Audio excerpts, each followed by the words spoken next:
లోక్సభ ఎన్నికల్లో గెలిపే లక్ష్యంగా బీఆర్ఎస్ పావులు కదుపుతోంది.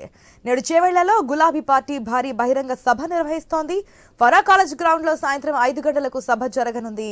చేవెళ్ల నుంచి కేసీఆర్ లోక్సభ ఎన్నికల శంఖారావాన్ని పూరించనున్నారు.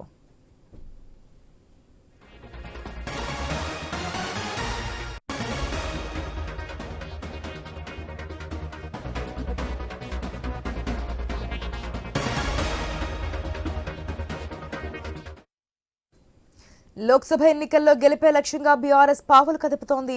నేడు చేవెళ్లలో గులాబీ పార్టీ భారీ బహిరంగ సభ నిర్వహిస్తోంది. ఫరా కాలేజ్ గ్రౌండ్ లో సాయంత్రం 5 గంటలకు సభ జరగనుంది.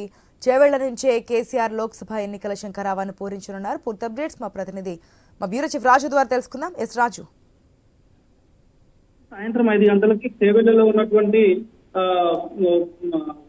పరాగ్ కాలేజ్ గ్రౌండ్ లో ఈ రోజు కేసీఆర్ బహిరంగ సభ నిర్వహించబోతున్నారు. ఇప్పటికే కరీంనగర్ ఎన్నికల శంఖారావ సభతో ప్రారంభం చేసినటువంటి ఎన్నికల ప్రచార సభ ఈ రోజు చేవెళ్లతో నడవబోతోంది.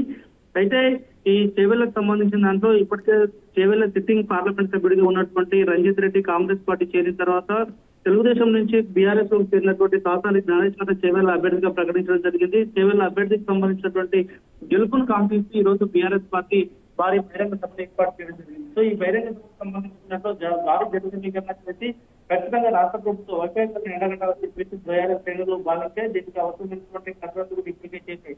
చేవెళ్ల పార్లమెంటు పరిధిలో షేర్లింగంపల్లితో పాటు చేవెళ్ల మహేశ్వరం అదే రాజేంద్ర నగర్ 4 పార్లమెంట్ అసెంబ్లీ స్థానాల్లో కూడా వివిధ పరిధిలోనే గెలుపున్న ఎన్నికలు అసెంబ్లీలు గెలిచారు కాబట్టి ఒక మరోసారి ఖచ్చితంగా విజయం సాధిస్తామన్నటువంటి ధీమాను మాత్రం బీఆర్ఎస్ పార్టీ వ్యక్తం చేస్తా ఉంది. అందులో రంగారెడ్డి జిల్లా ఉమ్మడి రంగారెడ్డి జిల్లా గతంలో తెలుగుదేశంలో జడ్పీ చైర్మన్ పనిచేసినటువంటి కాసాని జ్ఞానేశ్వరం బలహీన వర్గాలకు సంబంధించినటువంటి ఉద్యమ కారుల పేరున్నటువంటి నేపథ్యం కాబట్టి సుపరిచితున్న వ్యక్తి కాబట్టి గెలిచి చూపిస్తాం. అదేవిధంగా ప్రజాపాలన 100 రోజుల పేరుతో ఇంతవరకు కూడా ప్రజలు చేసింది ఏమి లేనటువంటి అంశాలను ప్రధానంగా హైలైట్ చేసే అవకాశం ఉంది.